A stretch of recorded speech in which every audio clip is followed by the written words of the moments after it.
Okay, hello everybody. My name's Joshua. Nice to have everyone with us today. Thank you for joining us in Conor's presentation.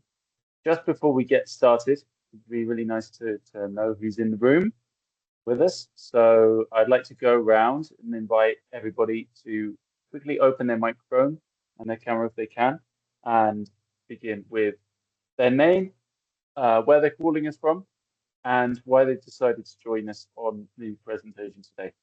And we will start with Christine. It's really Christine. It might be Anne.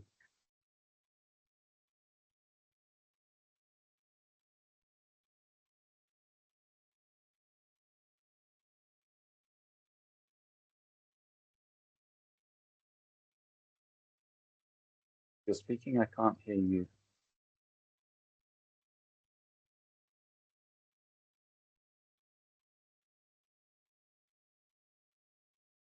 No? Okay.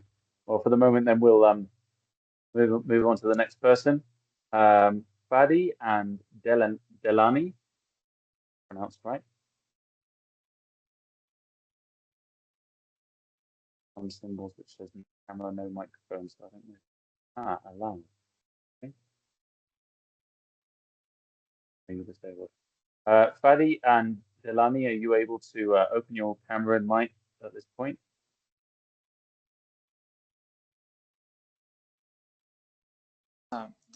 Josh, you have the settings on that people can't use their mics. They can't unmute themselves. Have a go now. I've just manually, I think I've opened it up for people.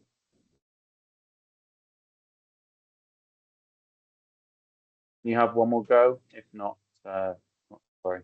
Hello. Hi. Hi. Hi. We're Delani and Fadi. We're calling from Rotterdam. Conor is a very close friend of ours, so we thought to join to see what he's been up to. Hi, Conor. Hello.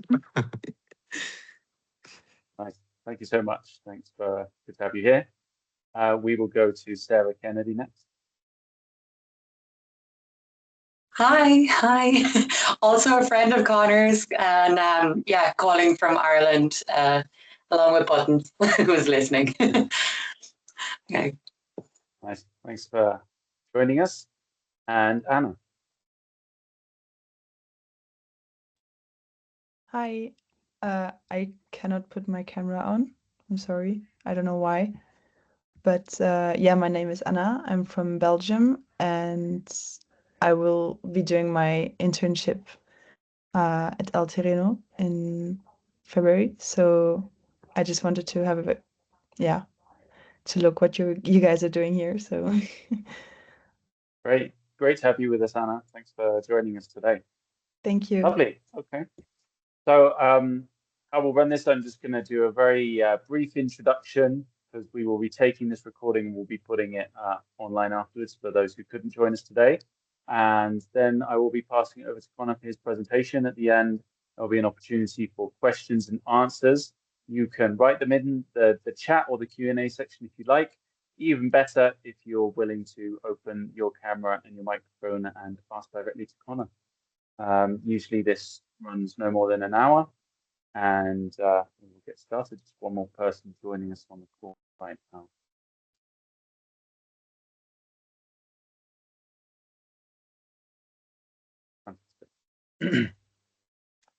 Okay, welcome.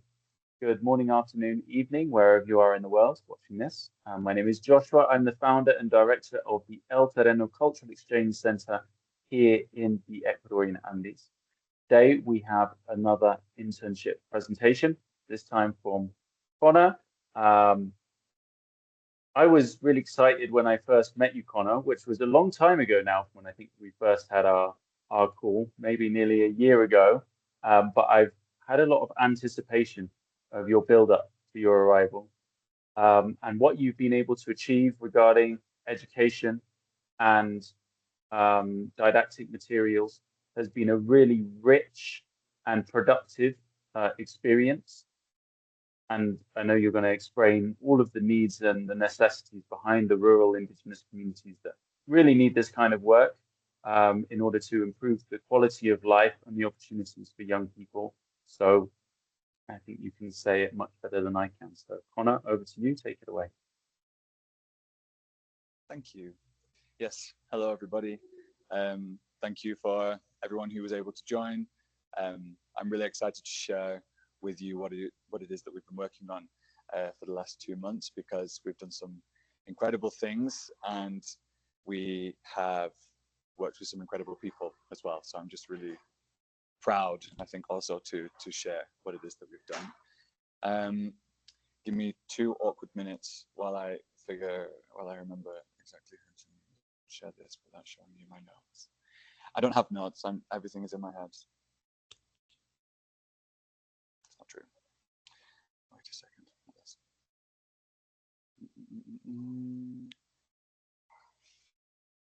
Joshua, does this look good? Okay, nice.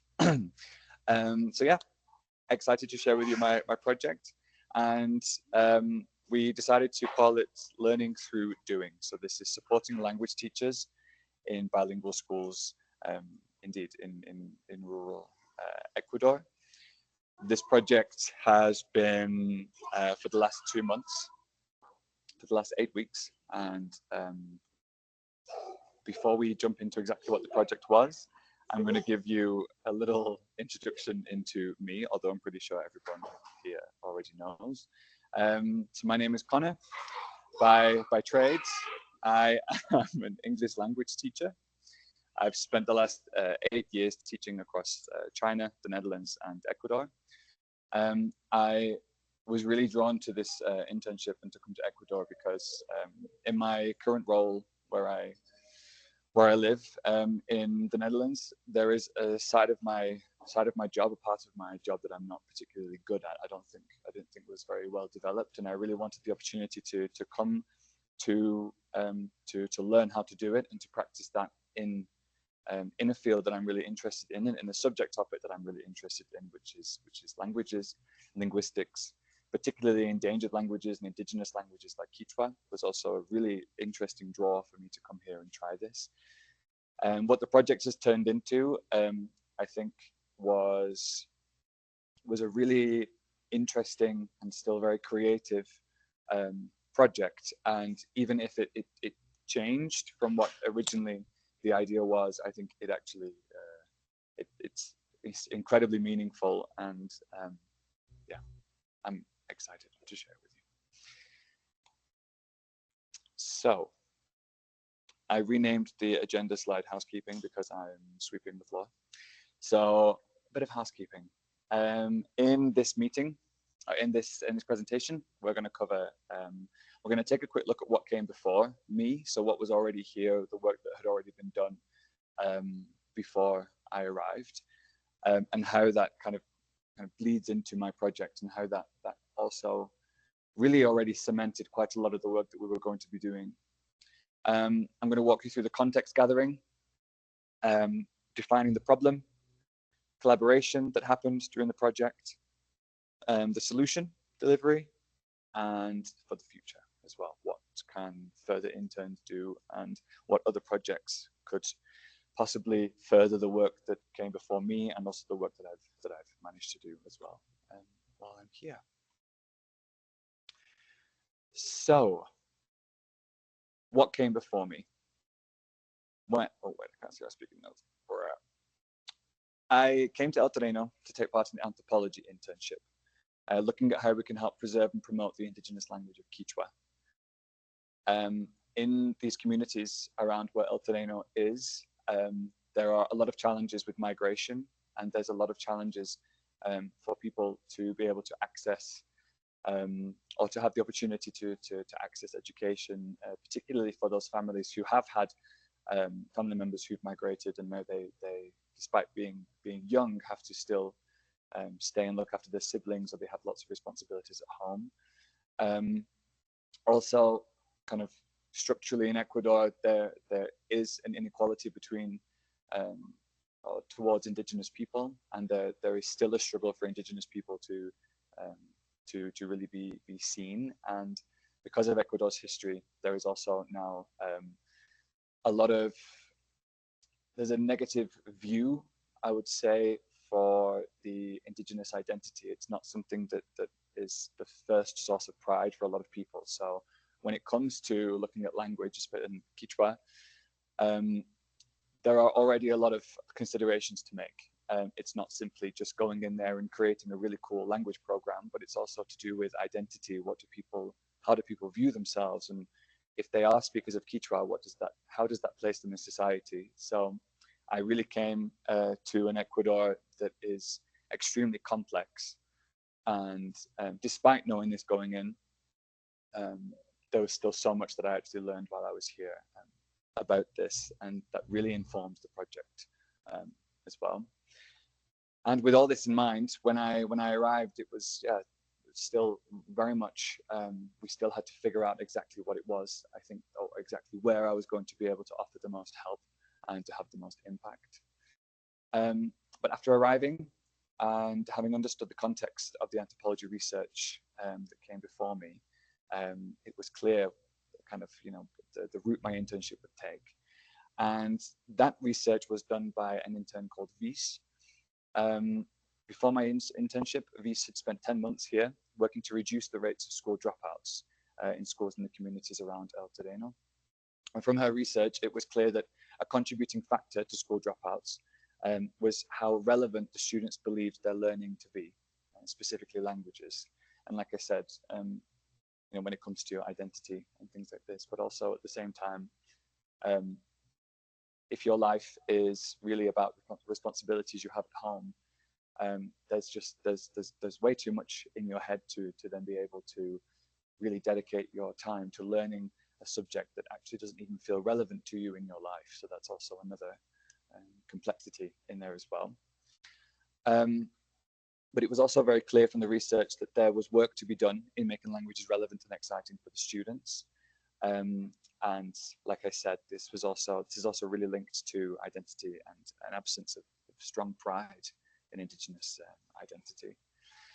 So with this research in mind, and wanting to make use of my background and training in English teaching and education, we decided to speak with some relevant stakeholders to understand where my efforts would be best placed. And so Joshua and I, we went in to have a meeting with the Subsecretaría, so the Subsecretary of the Ministry of Bilingual Education and Ethno-Education, Osvaldo.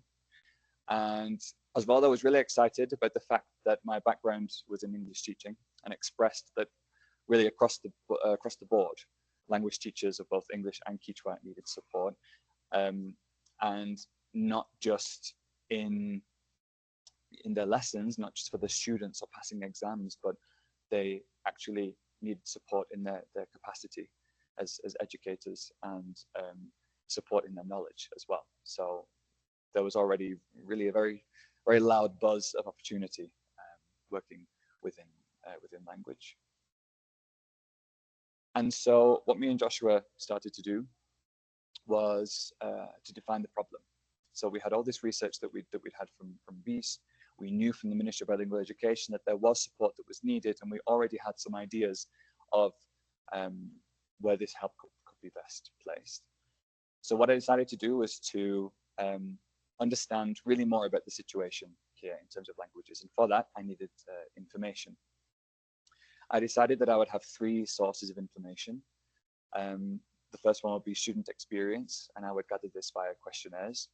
The second one would be students' grades, so the most recent results of their exams, so we could actually put a number and a figure on how well or how often students are achieving what they need to achieve according to the curriculum. And lastly, the teacher experience as well, and the challenges workshop. That was the third input that we were going to have. We believe that this would give us a really nice, well-rounded view of what was going on in terms of language, and where our efforts could be best placed, and how we could support and improve the experience and situation for students, but then also, of course, for teachers too. And so I got busy with understanding the situation. And my first step, like I said, was to understand what the students' opinions were when it came to their language learning. And so I decided to do this through a questionnaire. The purpose of this questionnaire was to understand 3 main areas: how the students feel about their language lessons and the proficiency in the language in general.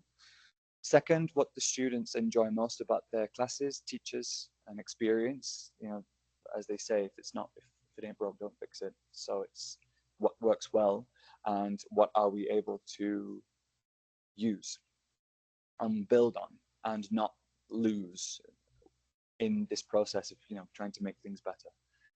And lastly, what the students need more of. So what is missing? If we can hear it from them, we can already make a nice little list. So with these questionnaires, we will be able to gather a picture from our main stakeholders and to get a clear picture of where we'd have the most impact.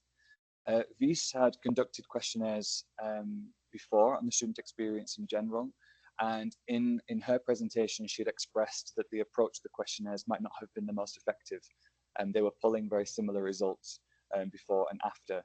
And because of this, I took a slightly different approach.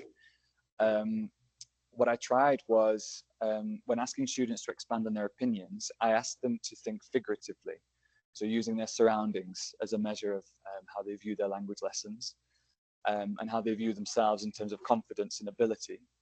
And I used things like plants in varying levels of maturity, like a sprout to a tree, basically, for the students to be able to express how confident they feel when they're using the language. And I asked them to describe their experience learning English and Quechua as though it were a journey. And I used a lot of described kind of what it feels to be out on a difficult walk through a hill, and it's difficult, you're sweating, but you know that on the other side of the hill you're going to have a really fantastic view, so you keep going. And this was the approach for the questionnaires.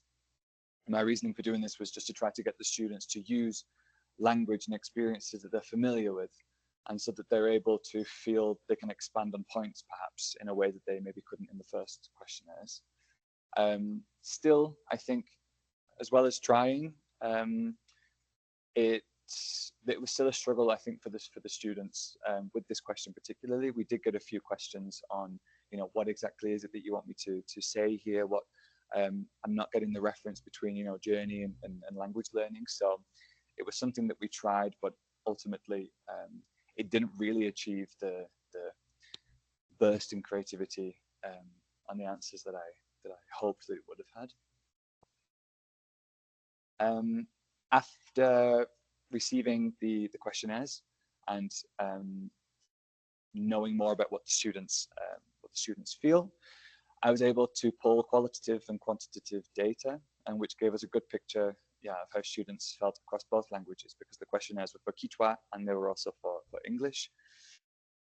And as you can see here, it's in Spanish, but we're basically asking them how they feel. We're asking them the difficulty that they experienced in the language and the confidence. And this was really the quantitative data. I made kind of a visualization of it like this just to really understand it. But for me, this was the most important part of the data to concentrate on, especially for the teachers. Like I said, it's important to be able to utilize and to not let go of what's good. And if students feel confident, and if they feel confident, if they feel good, but they know that it's difficult, this is something great for the teachers to know. Like, it's also, I think, going into this, you have to be very sensitive to the fact that you are going into someone's classroom and you are asking their students how they feel about their teaching. And you have to be very careful with how you do this. And I think that's why I wanted to focus on this quantitative data, particularly because it really gives sets the tone for the teacher that it's going well. The students like it. It's a good thing. And of course, when it comes to things like the most important thing is how they feel. 83% of students expressed that they felt really happy to learn a language. They were really excited for it. And I think that was something that was really obvious from every student that we've spoken to. There was so much excitement for learning a language. There was also a lot of students understanding why it's important. They were referencing, English is important as an international language, but Quechua is important because it's who I am, some of the students were saying. And it was only in maybe 2 of the questionnaires, but then also some students would say that I'm learning Quechua because then I can go home and speak to my grandparents, and that's just lovely. And We also then focused on some qualitative data, which is basically what they enjoy and whether they feel supported. There was also a separate part to this data, which is when the students were expressing what it is that they needed. We used this later on. I didn't put it in this visualization for the teachers, but that's also something that we considered and we carried forward. And in the workshop that I talked about, you'll also see that. Underneath, we have the classification per year. We decided that we were going to, there is a threshold between lower levels and higher levels. And what was experienced and what was found out from, especially from Visa's project, was that there is a year when most of the people drop out. And whether that be because they're old enough now to look after their brothers and sisters, or whether they simply have to go to work, there is a significantly higher rate of kids who drop out.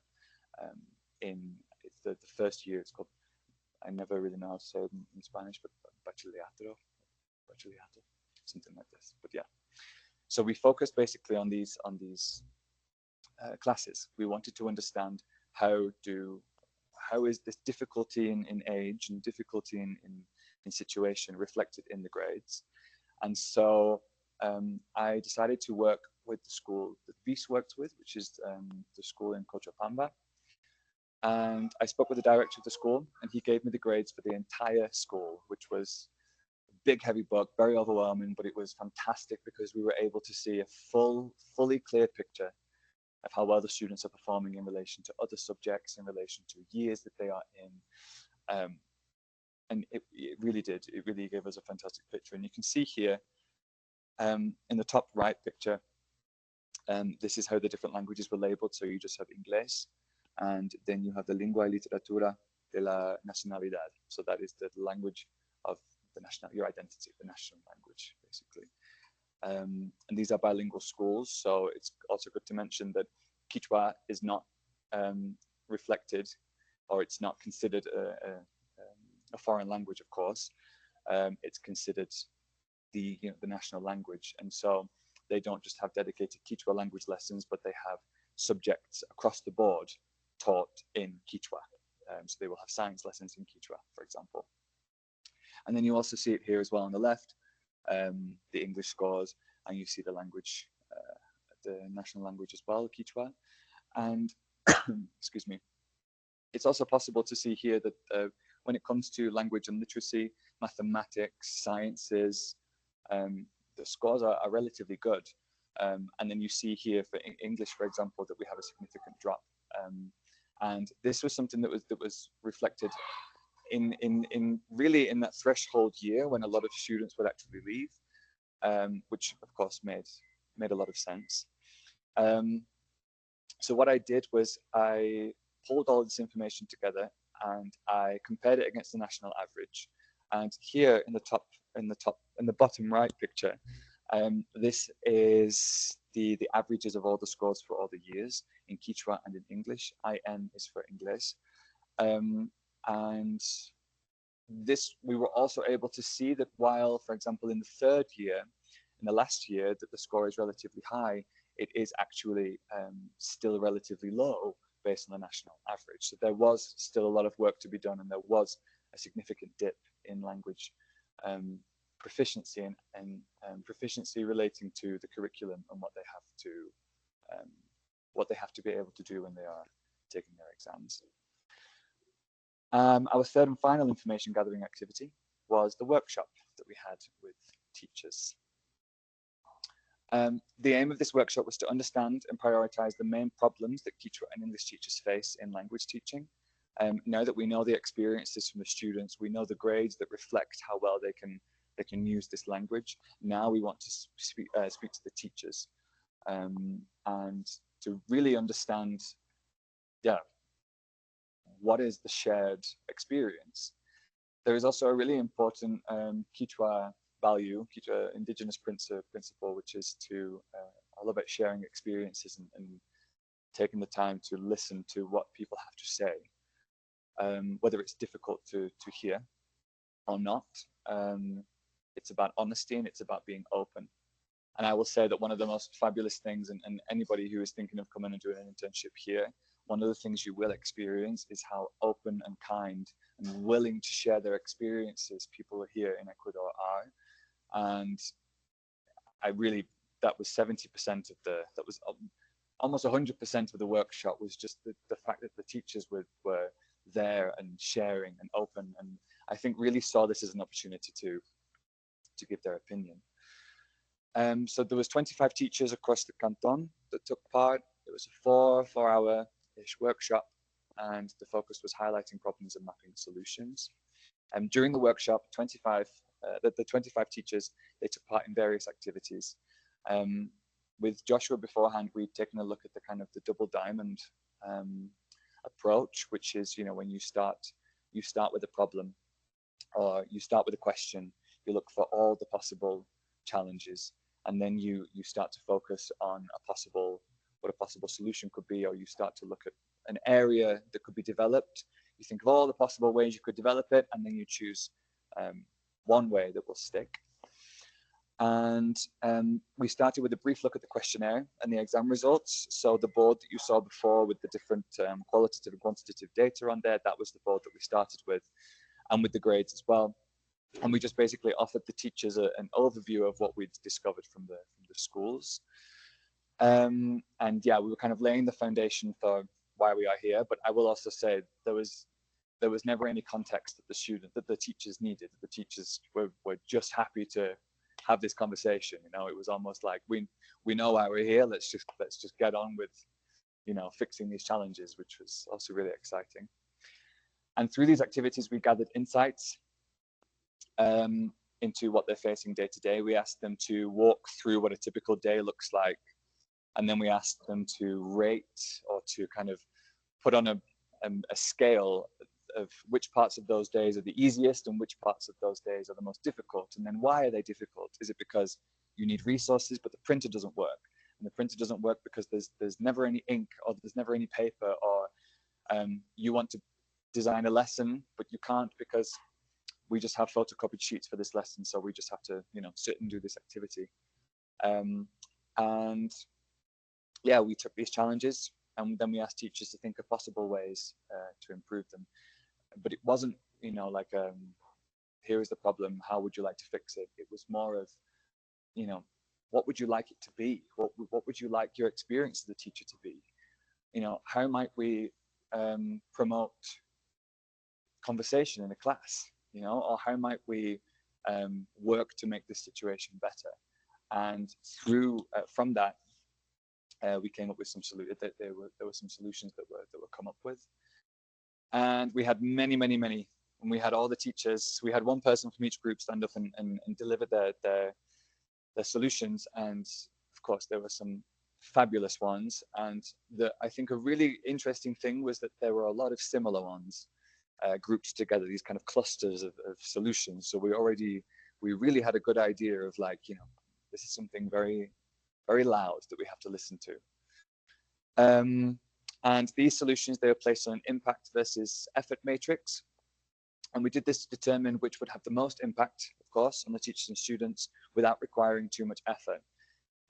If there is a way that we, with really limited resources, we can have such big impact, of course that's where we should focus first.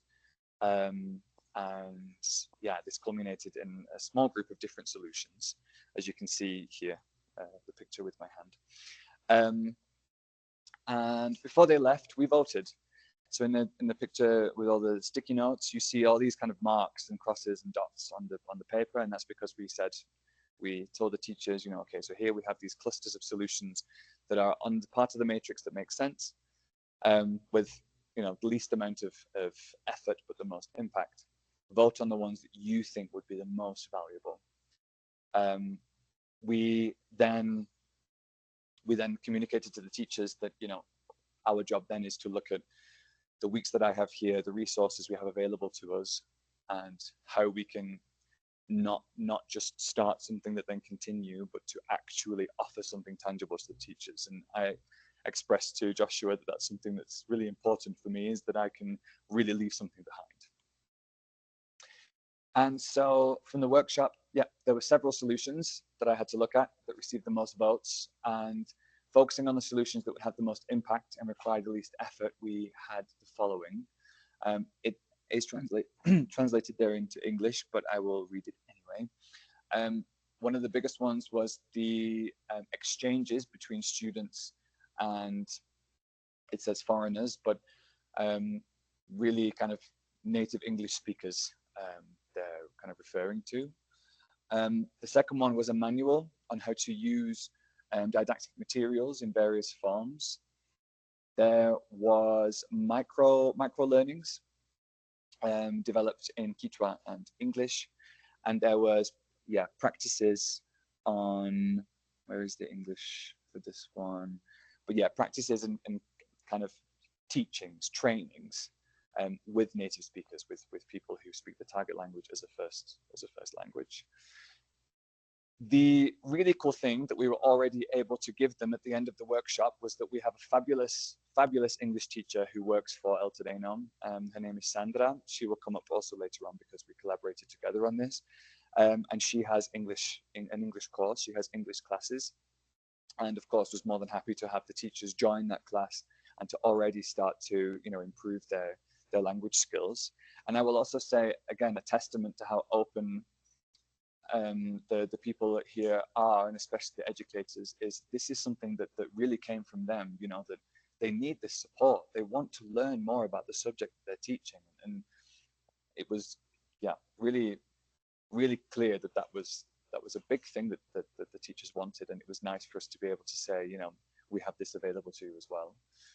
On a more informal note, there is a trivia night that is hosted every Tuesday in Guaranda, in the city close by to Atandala.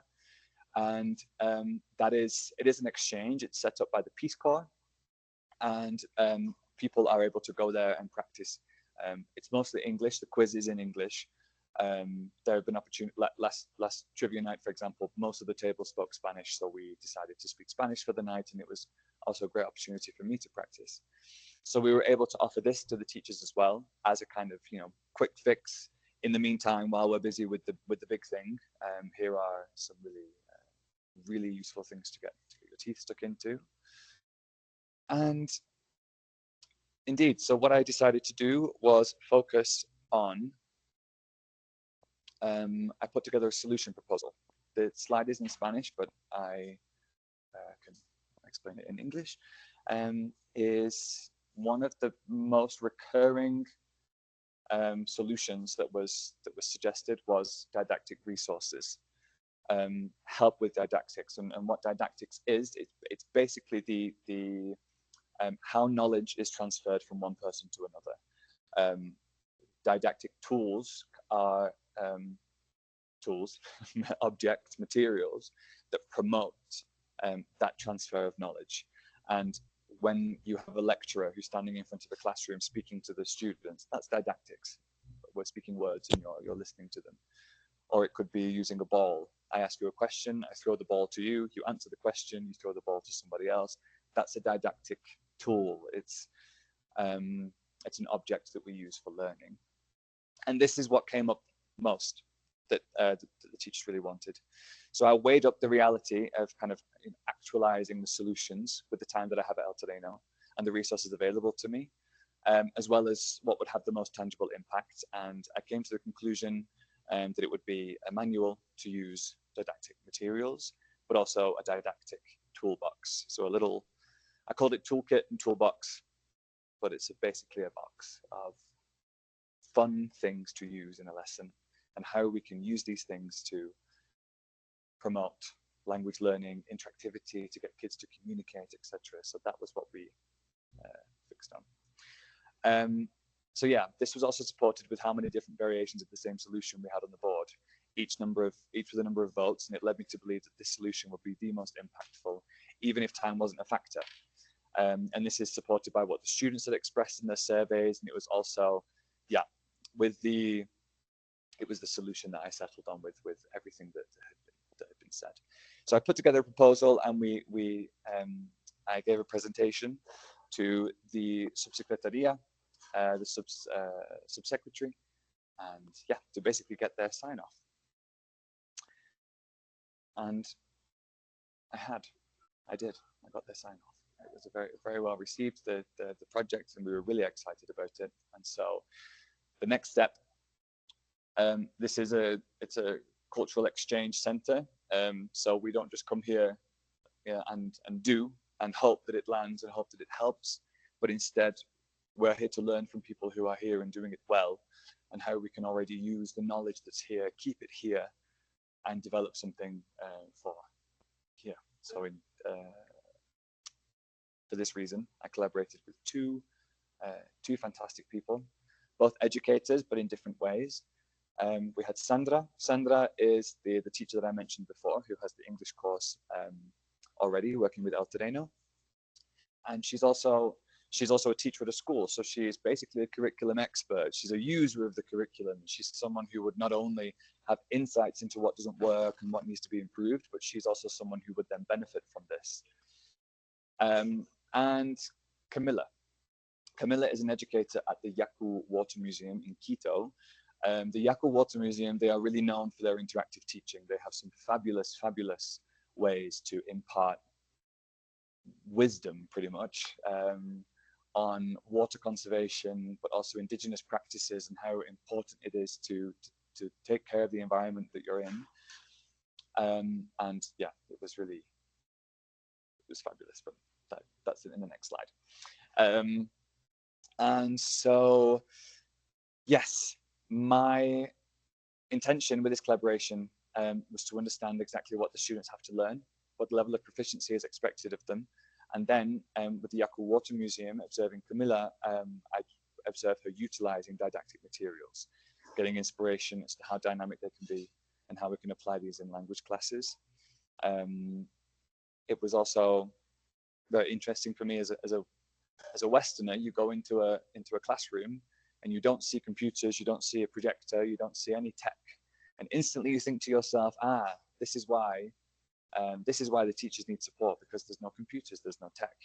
And the value that going to the Yaku Water Museum had for me was that it kind of, showed me that no, it's not about this. You're learning a language like Quechua, which is a language of the Andes.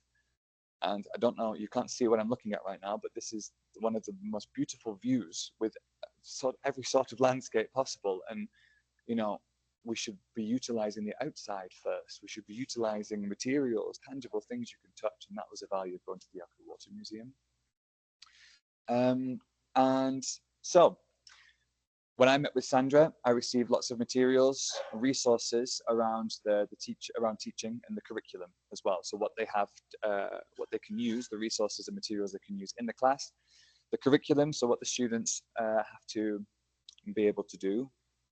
And what I did was I was able to then analyze to what extent the students are required to use English and Quechua. And then with English, I also referenced it against the CAFR as well. So it was easy, for more people, and especially people from Europe.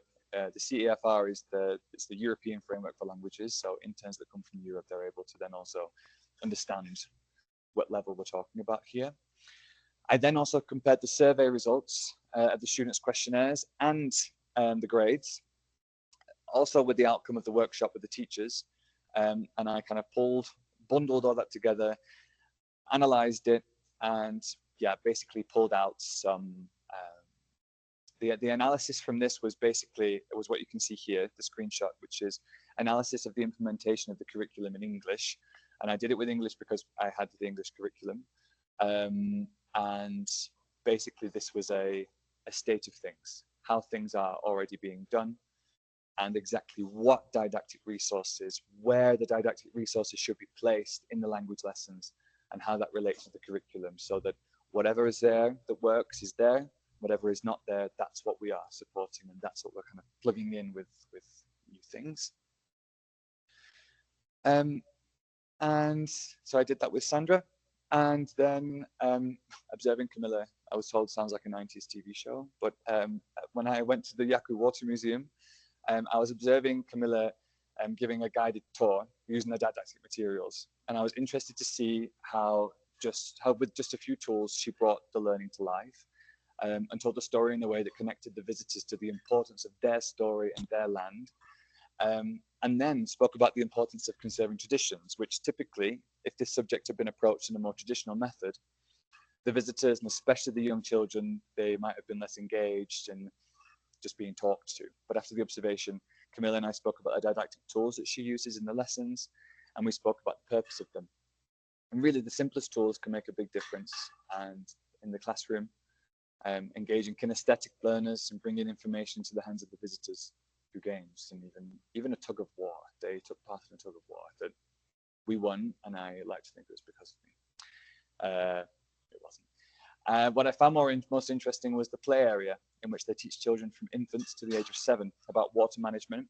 And there is a sort of obstacle course set up for the children where they themselves have to wear this kind of backpack. And it's heavy, and they have hands-on experience of what it means to kind of be controlling water, but you have this bearing weight on you, and it's really a fantastic way that they teach these kids. And yeah, it was fantastic to observe. And so I settled on what to offer, and I was going to offer 4 things. I was going to offer a didactic toolbox. I was going to offer a didactic manual. I was going to do a workshop for the teachers on how to apply the didactic manual, and the Yaku Water Museum, they have an initiative called Yaku Viajero, which later on in the presentation, Annie, who I worked with on this project, also is going to explain more about how that went. And I'm going to explain exactly what that is right now. And the observant people here will see that there are only 3 pictures, and for the didactic toolbox there is not. And I will talk also about how this offering changed over time. So I was going to offer a box of didactic materials, which, like I said, it aids teachers in their classrooms. And the didactic toolbox will just contain simple tools, blocks, chalk, fabric, ball, stickers, and the teachers can use this to encourage language use. And the didactic tools will act as a physical intervention in the classroom, and they can be dynamic in their use too. You can have fabric, which can be used for listening, speaking, reading, writing. Who knows? Alongside that, I would create a didactic manual instructing the teachers on how to use the didactic tools. And it will also be developed with pre-designed activities that align with the curriculum and develop the students' proficiency in necessary areas. This manual will be made up of different chapters that correspond to each tool. And within each chapter, there's various ways to use the tool. It references a specific area of reading, writing, listening, grammar, etc.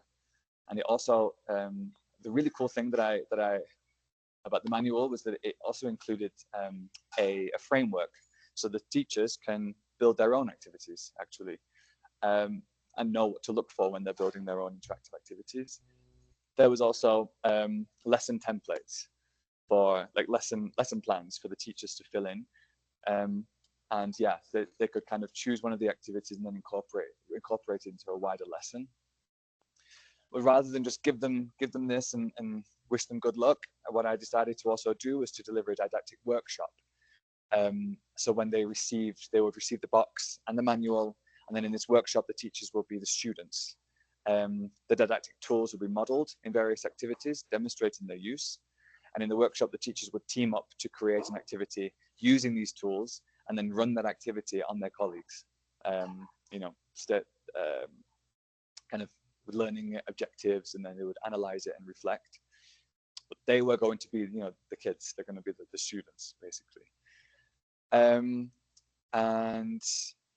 then the Yaku Viajero. The Yaku Viajero were sessions that were going to be planned in with Camilla from the Yaku Water Museum. And the Yaku Water Museum, they come and they run a workshop that the museum has been doing. And within that workshop, didactic tools are used. This workshop would not only be beneficial in itself for the students and part of a wider initiative, but it also demonstrates for the teachers how effective these didactic tools are, and the response from the students as well. It would be nice for the teachers to see how the students respond to the students using the didactic tools. And you're probably wondering what the Yaku Viajero is. It's a valuable component of this project. they travel. It's a traveling outreach from the Yaku Water Museum, and it brings the educational activities and interactive workshops into school and communities. They promote learning about water, sustainability, and environmental care, and they connect the museum's message with local classrooms. So as well as being, like I said, really beneficial for the children in terms of what Yaku Viajero is, understanding, looking after the environment, but it's then doubly fantastic for the teachers to be, like, look at these didactic tools that they're using. That's nice. And so with this, we had to fundraise, because fundraising is important. Without money, unfortunately, not much is possible. And our next steps were to come up with a budget for all 4 parts of the solution. And the idea being that we have an essential, an ideal, and then a stretch. And that's what you can see here, showing that what we'd be able to achieve depending on how much we would be able to get. And as I referenced before, there were only three pictures. And that's because we didn't raise enough money. So we had to kind of prioritize Yaku Viajero, 1 manual per teacher, and the workshop. And I won't go into all the specifics here, but ideally we would have had 1 manual, 1 box per teacher, and we would have had Yaku Viajero for every school, basically. Why not? That's really what we would have wanted to happen.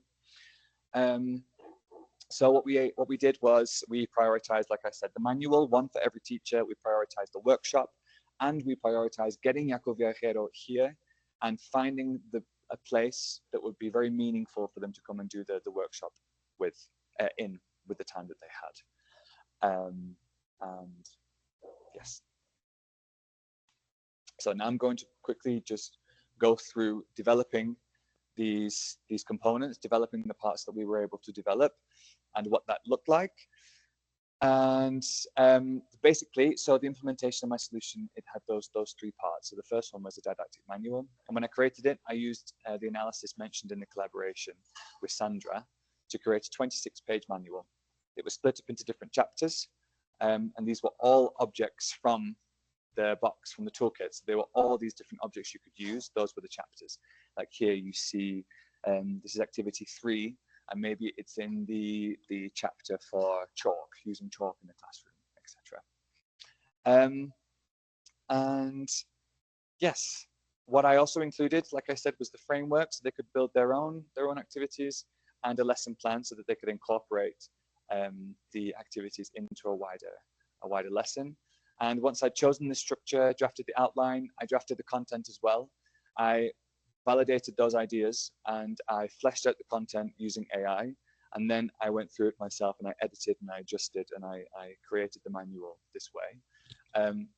The use of AI was also because of the time frame, where you can save time. I believe you really should. Like I said, I wanted to leave having given something to the teachers.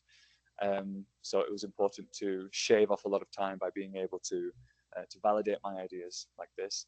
And then, of course, there was still a lot of time spent editing, formatting, and basically making it make sense and making it something that we were proud to give. Then we had a didactics workshop, which honestly I think was just a very fabulous morning. The purpose of this workshop was to spend time with the language teachers, experimenting with objects that can be utilized in language classes to promote interactivity and to form more complex interactions and deeper proficiency in the target language. The objects that I bought, so I funded my own didactic toolbox because I wanted, with the workshop, still to be able to practice with objects with the teachers. But that was just something that I personally wanted to do for the workshop. So these objects, they didn't really relate just to the manual. They were those objects and then some. Because the desired outcome of this workshop was for the teachers to leave with a new activity and just kind of this creativity that anything can be a didactic tool if you sit there and dream basically with it. And I wanted the teachers to leave with an activity that they'd created themselves, a full lesson plan, and excitement maybe to put it into practice the next week.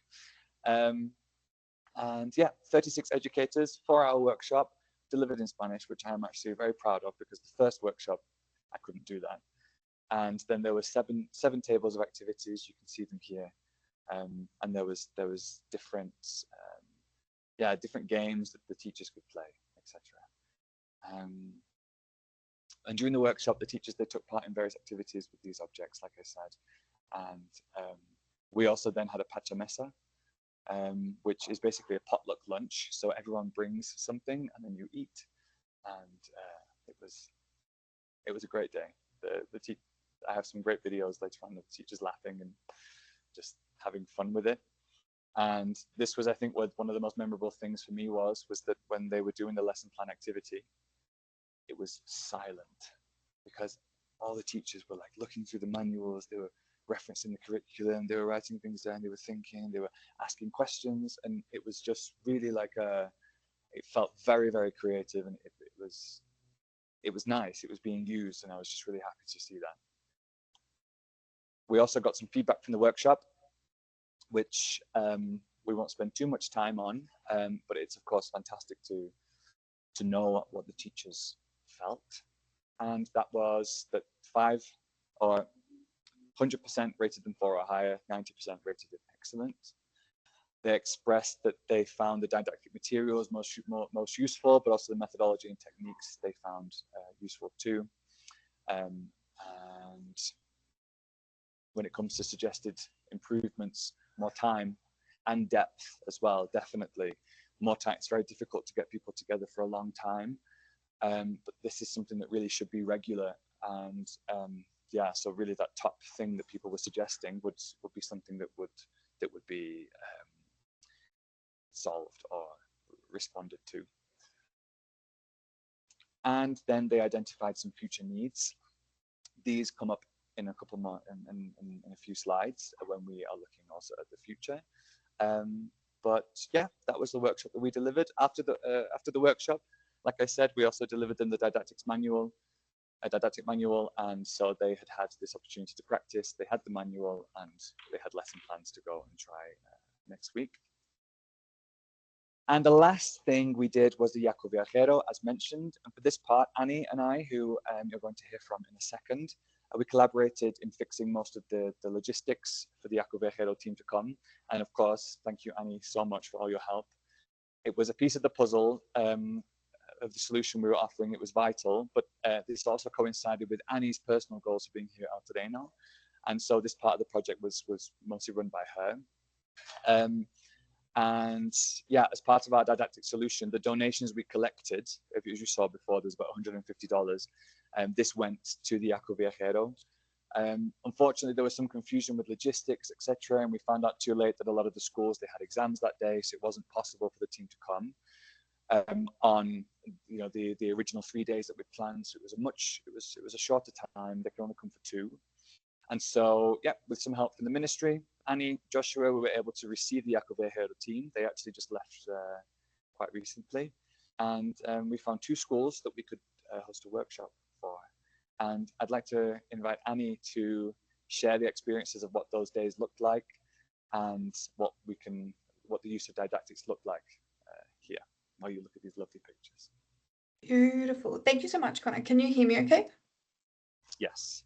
Great. Okay. Well, just a little bit of context about me. So I've got a background in environmental science, and I've taught ecological sciences back in Australia to different levels of learners, from really early school-age children through to adults at the university level. But my experience working with Conor through El Terreno gave me the opportunity to be a part of environmental education in a completely different cultural context and to very different cohorts of students. So watching didactic tools being used dynamically to reach different ages and backgrounds was, to be honest, quite a joy for me. So I think you can see from the photos that we've got here how engaged the students are.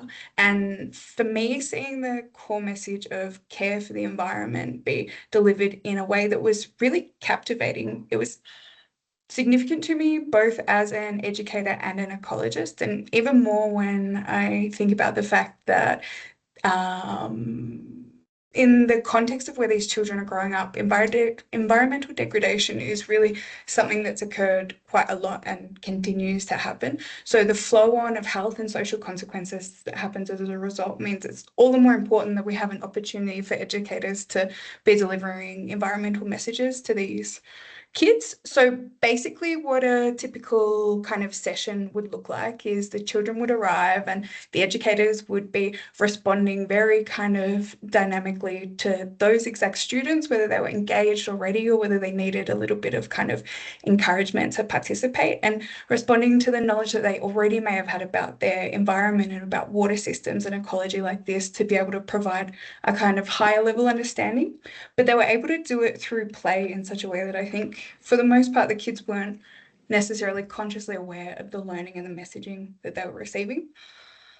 So I'd also like to speak to some of the takeaways I've had from this experience from a structural perspective. So these schools are remote and this creates a lot of challenges when it comes to access to resources, both in home and in school. And I think it made it really important that the content was adapted to suit the reality of these students' lives. So for example, when the Yaku content is delivered in the capital city of Ecuador, Quito, so it includes messages about infrastructure-based interventions. And these students don't have access to that same infrastructure, but living in an agricultural community meant that they had a lot more understanding of how water is essential for agriculture than their city counterparts. So watching how the content was tailored to these students and their lived experience was, for me, a really good reminder of how didactic tools can and really need to be kind of delivered in a culturally appropriate way. And I'd like to pass it back over to you, Conor, to kind of tie everything up there. Thank you so much again.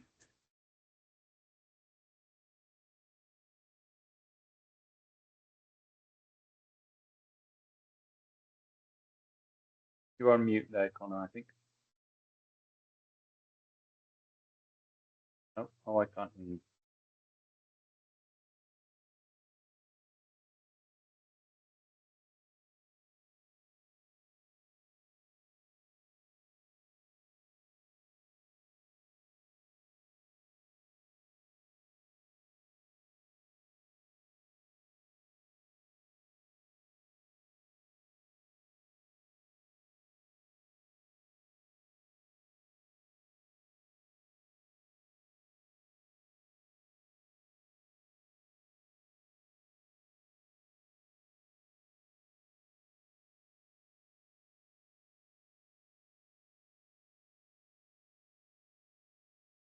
Not yet.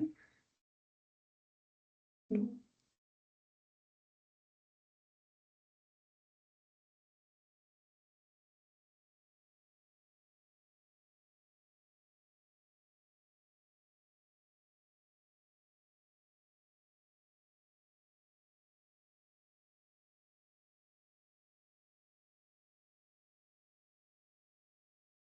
Fixed. Okay. And so that is it, basically. After 8 weeks, this is what we're able to achieve, and I am really, really incredibly proud that, and like I said before, that you have to also consider the resources available to us, and time being one of the most valuable ones, but also there's so many more to consider, and that I really think that even with not not so many donations that we might have hoped for, considering the budget that we'd come up with, we really were able to have some fantastic moments with the kids and to really offer, I think, something valuable for the teachers, and that I'm excited to come back and see how they're used. Just before we go, I'd like to quickly cover on two possible projects for the future, based on what we weren't able to achieve for the teachers, that I think are equally and incredibly valuable for the teachers, and the first one, and the students also. And the first one is, as we mentioned before, a language exchange. So this is an idea that I'm personally excited about, that the teachers expressed as part of their development as teachers, but also for the benefit of the students, and that they could take part in language exchanges.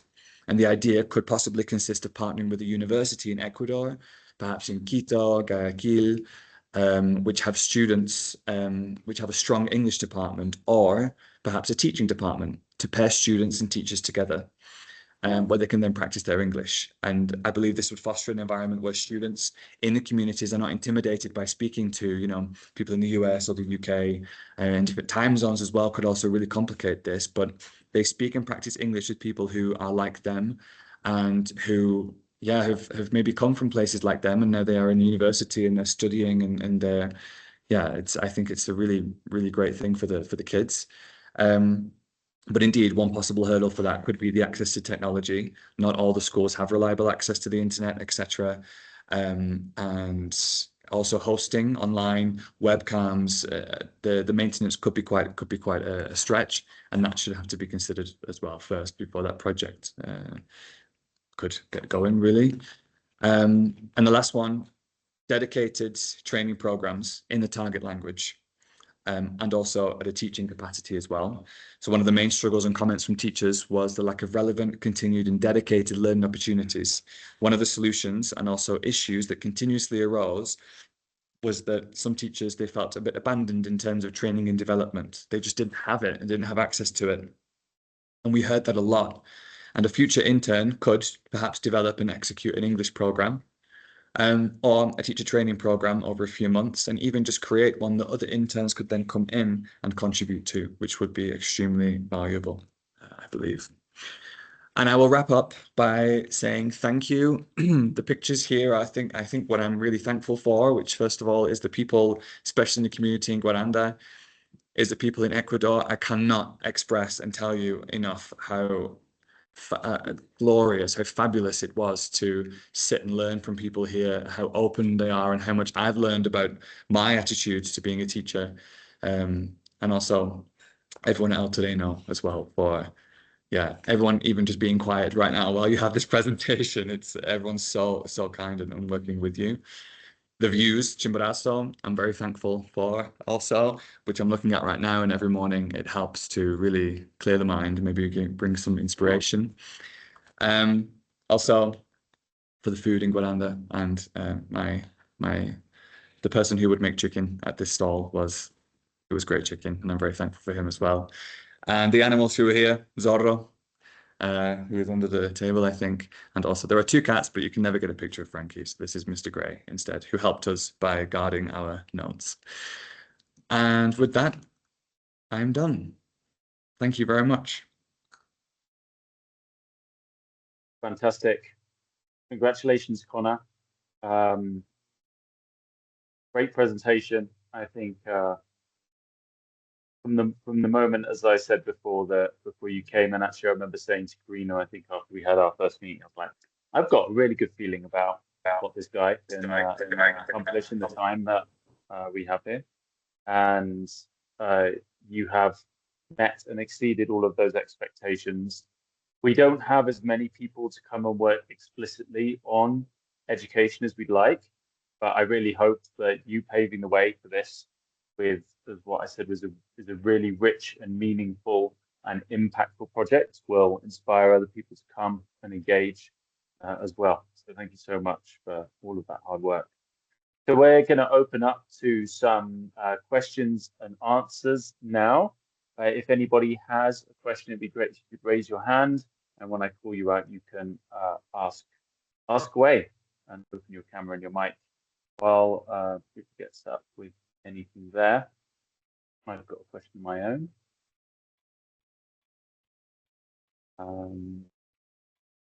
So, you know, you've already said that you've been a teacher in the UK, in China, in the Netherlands, and I know you teach English to people all around the world.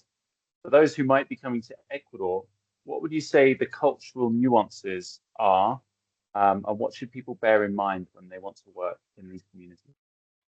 Can you hear me well? Yes. Yeah. Okay. Nice.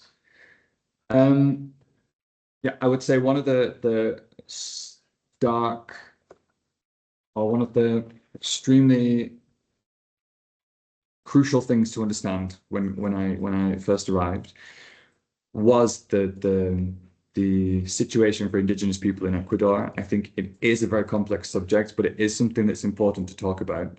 And one of a really lovely friend that I have in Quito, he is also indigenous, and he was telling me about how over time, because of oppression and because of a lack of voice and distance that's been, you know, a divide that there exists in Ecuador, is that a lot of indigenous communities now and kids, they are very shy. There is a timidness, there's a shyness.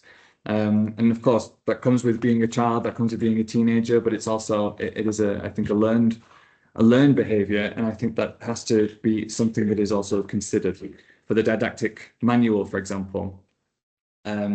When I was observing the English lessons, the students speaking English, I think, are also incredibly shy because it is this, you know, completely alien language.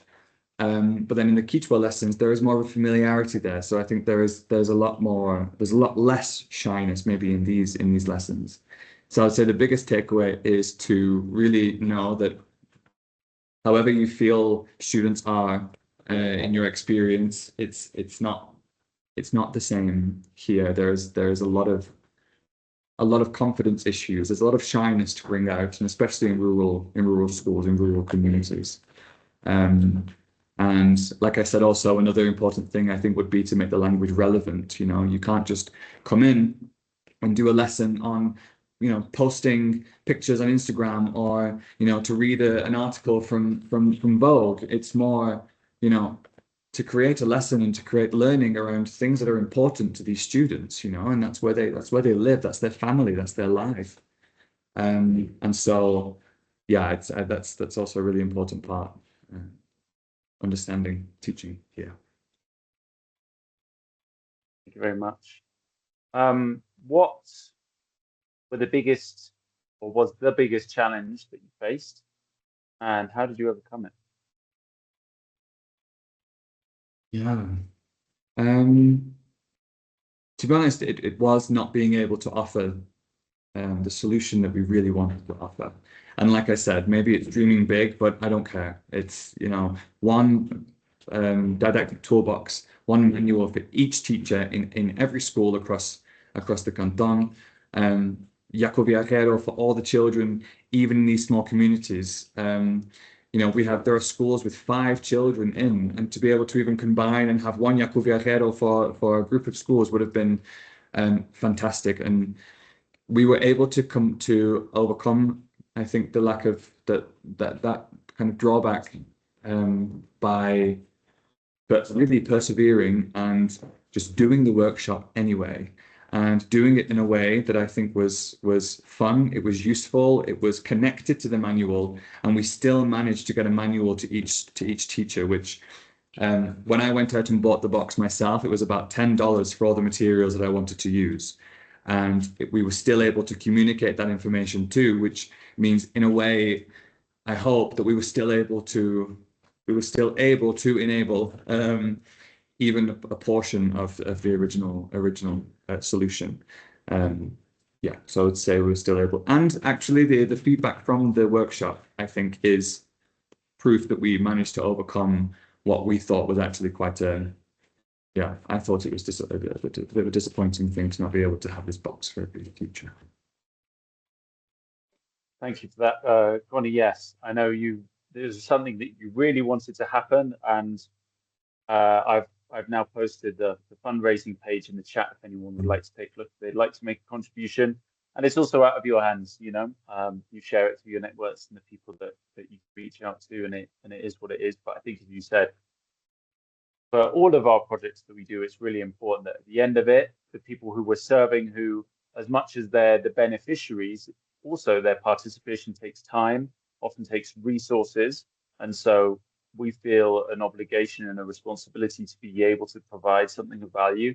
And I think that manual is the gateway, and ultimately is, you know, if a teacher is really motivated, they now have what they need to be able to make something happen on some level. So I think that's great. But certainly from my perspective, for example, the water filters that was another project that we've run over the last few months. Sometimes we have people come and approach us and say, we'd like to make a donation. Do you recommend anything?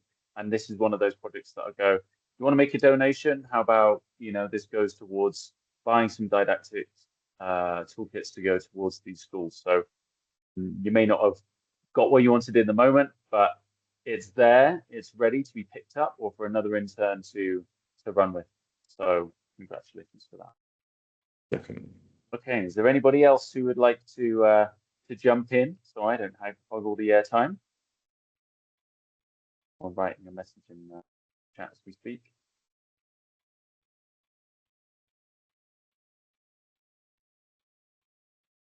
In the meantime, I'd also like to congratulate Annie for participating in this project as well.